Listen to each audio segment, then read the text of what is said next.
پنجاب کے 41 اضلاع میں واسا کے قیام کے بعد ترقیاتی نظام میں بڑی تبدیلیاں کرنے کا فیصلہ۔ پہلے مرحلے میں 25 اضلاع کی ترقیاتی اسکیمیں براہ راست واسا کے سپرد کی جائیں گی۔ پنجاب ڈیولپمنٹ پروگرام فیز 2 میں واٹر سپلائی اور سیوریج منصوبوں کا مکمل اختیار نئے واساز کو ملے گا۔ نئے ماڈل کے تحت منصوبوں کی تعمیر، آپریشن اور دیکھ بھال متعلقہ واسا خود کرے گا۔ پنجاب ڈیولپمنٹ پروگرام کے لیے بجٹ میں 50 ارب روپے سے زائد فنڈز مختص کرنے کی تیاری۔ ماضی میں لاہور ڈیولپمنٹ پروگرام سمیت مختلف اضلاع میں PMDFC کے ذریعے ذمہ داریاں تقسیم تھیں۔ اختیارات کی تقسیم کے بعد پیدا ہونے والے مسائل کے حل کے لیے اب واسا ماڈل کو مکمل اختیار دینے کا فیصلہ کیا گیا۔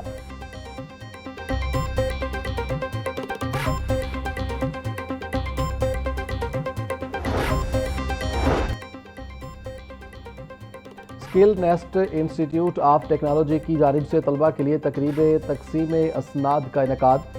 چیئرپرسن چائلڈ پروٹیکشن بیورو سارا احمد اور پارلیمانی سیکرٹری سلمہ سعدیہ تیمور کی تقریب میں شرکت۔ گرافک اینڈ ڈیجیٹل ڈیزائننگ اور فیشن ڈیزائننگ کے کورسز مکمل کرنے اور طلباء کو سرٹیفکیٹس دیے گئے۔ Child protection and welfare bureau کے 30 بچوں نے بھی مختلف پیشہ ورانہ کورسز کامیابی سے مکمل کیے۔ چیئرپرسن سارا احمد کا کہنا تھا کہ ہنرمند نوجوان ملک کی ترقی اور خوشحالی میں کلیدی کردار ادا کرتے ہیں۔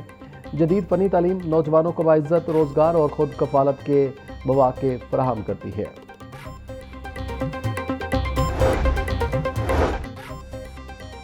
پنجاب حکومت کا غیر قانونی ہاؤسنگ اسکیموں کو ریگولرائز کرنے کے لیے قانونی فریم ورک تیار کرنے کا فیصلہ۔ غیر قانونی ہاؤسنگ سوسائٹیوں کو ایک بار کی رعایت دینے کے لیے نیا ایکٹ تیار۔ حکومت پنجاب نیا ہاؤسنگ ایکٹ منظوری کے لیے جلد پنجاب اسمبلی پیش کرے گی۔ نئے قانون میں ہاؤسنگ قوانین میں محدود نرمی اور شہریوں کی جائیدادوں کا تحفظ ترجیح ہوگی۔ مورگیج پلاٹس کی بحالی کے لیے ہاؤسنگ سوسائٹیوں سے ایسکرو اکاؤنٹ کے ذریعے رقم وصول کرنے کی تجویز۔ نئے فریم ورک کا مقصد ریل اسٹیٹ سیکٹر کو قانونی دائرے میں لا کر ریونیو اضافہ کرنا ہے۔ ایسکرو اکاؤنٹ کے استعمال سے شہریوں کی جائیدادوں اور سرمایہ کاری کا تحفظ یقینی بنایا جائے گا۔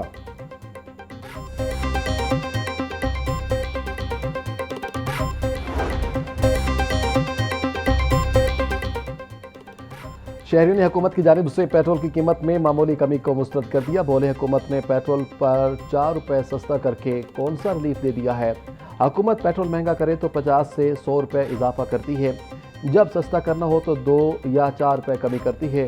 عوام کے ساتھ دھوکہ کیا جا رہا ہے۔ پیٹرول مصنوعات کی قیمتوں میں خاطر خواہ کمی نہ آئی مگر حکومت نے سبسڈی ختم کر دی۔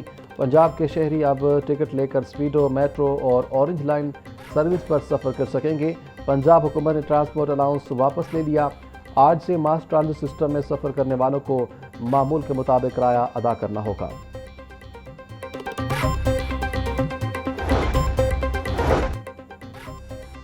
پنجاب میں مفت سفر کی سہولت سے 9 کروڑ شہریوں نے فائدہ اٹھایا۔ حکومت پنجاب نے 70 روز مفت سفر کے لیے 1 ارب 60 کروڑ کی اضافی سبسڈی دی۔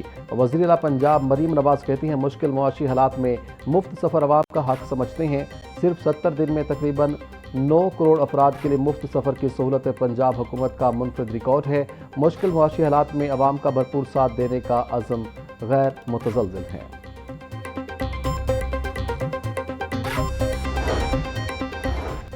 محکمہ خوراک کی ریگولر پالیسی کے تحت 71 ارب 48 کروڑ روپے مجوزہ بجٹ کی تجویز۔ مالی سال 2026 اور 27 میں گندم کی خریداری تاحال 3 لاکھ میٹرک ٹن تک ہو سکی۔ ذرائع کے مطابق پنجاب پاسکو سے 10 لاکھ میٹرک ٹن گندم خریدے گا۔ گندم پالیسی کے لیے 71.48 ارب روپے ضرورت ہوگی۔ وزیر اعلیٰ پنجاب نے پاسکو سے 10 لاکھ میٹرک ٹن گندم خریدنے کی منظوری دی۔ گندم کا ریٹ 4200 روپے من ہونے سے سرکاری خریداری نہ ہونے کے برابر۔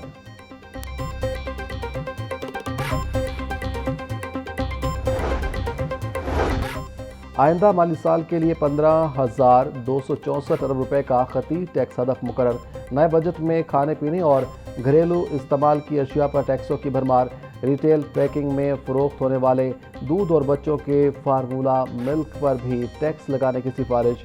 گھی، خوردنی تیل، مٹھائیوں، پاستا اور مختلف مسالوں پر 18% GST عائد کرنے کی تجویز۔ Bag, suitcase, handbag ہر قسم کے جوتے اور سفری سامان بھی سیل ٹیکس کے دائرہ کار میں شامل۔ کچن ویئر، پلاسٹک کی گھریلو اشیاء، کراکری اور باتھ روم فٹنگز پر بھی سیلز ٹیکس وصول کیا جائے گا۔ غیر رجسٹرڈ سپلائر سے خریداری پر 5% جبکہ ڈسٹریبیوٹر پر ٹیکس کی شرح 0.50% کرنے کی تجویز۔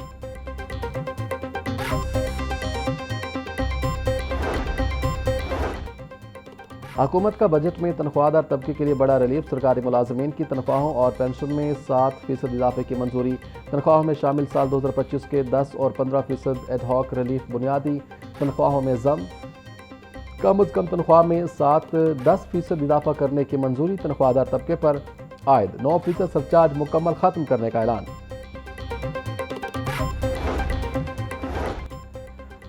تنخواہ دار طبقے کے لیے ٹیکس سلیبز 6 سے بڑھا کر 8 کر دیے گئے۔ سالانہ 6 لاکھ روپے تک آمدن پر کوئی ٹیکس نہیں ہوگا۔ سالانہ 12 لاکھ روپے تک آمدنی پر صرف 1% انکم ٹیکس لاگو ہوگا۔ 12 لاکھ سے زائد اور 22 لاکھ روپے تک کی سالانہ آمدن پر 11% انکم ٹیکس عائد۔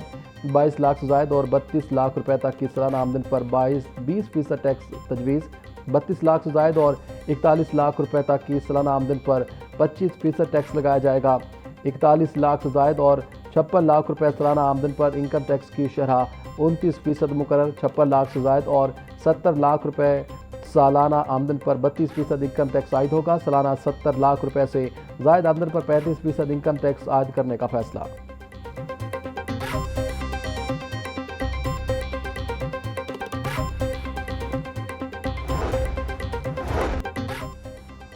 بجٹ میں کارپوریٹ سیکٹر کے لیے بڑا ریلیف۔ 15 کروڑ سے 50 کروڑ روپے آمدن پر سپر ٹیکس مکمل ختم۔ 50 کروڑ روپے سے زائد آمدنی پر سپر ٹیکس 10% سے کم کر کے 8% کرنے کی تجویز۔ گرین انرجی کو فروغ دینے کے لیے الیکٹرک گاڑیوں، موٹر سائیکلوں اور رکشوں پر ٹیکس مراعات برقرار۔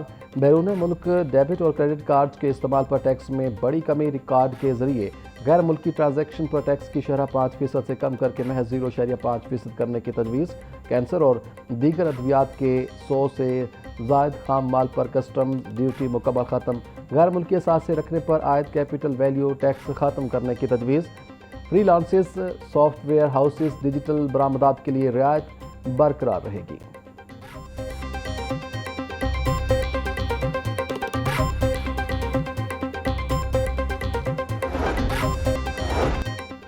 پنجاب میں سولر پینلز، انورٹرز اور بیٹریز اب مقامی سطح پر تیار کی جائیں گی۔ وزیر تجارت چودھری شافع سے چین کی انرجی کمپنی کے چیئرمین کی ملاقات۔ پنجاب میں سرمایہ کاری کے مواقع پر بات چیت۔ مسٹر پینی پینک نے پنجاب میں سرمایہ کاری پلان سے آگاہ کیا۔ چودھری شافع بولے، پنجاب میں سرمایہ کاری کے لیے بہترین وقت اور سازگار ماحول موجود ہے۔ اب صنعتی مراکز میں انڈسٹری لگانے کے لیے 30 سال کے رینٹ پر بھی پلاٹ حاصل کیے جا سکتے ہیں۔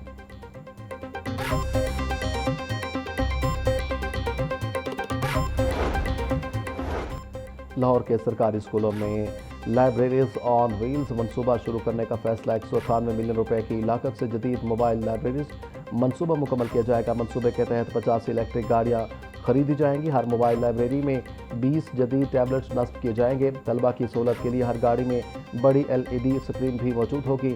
موبائل لائبریری روزانہ ایک اسکول کا دورہ کرے گی۔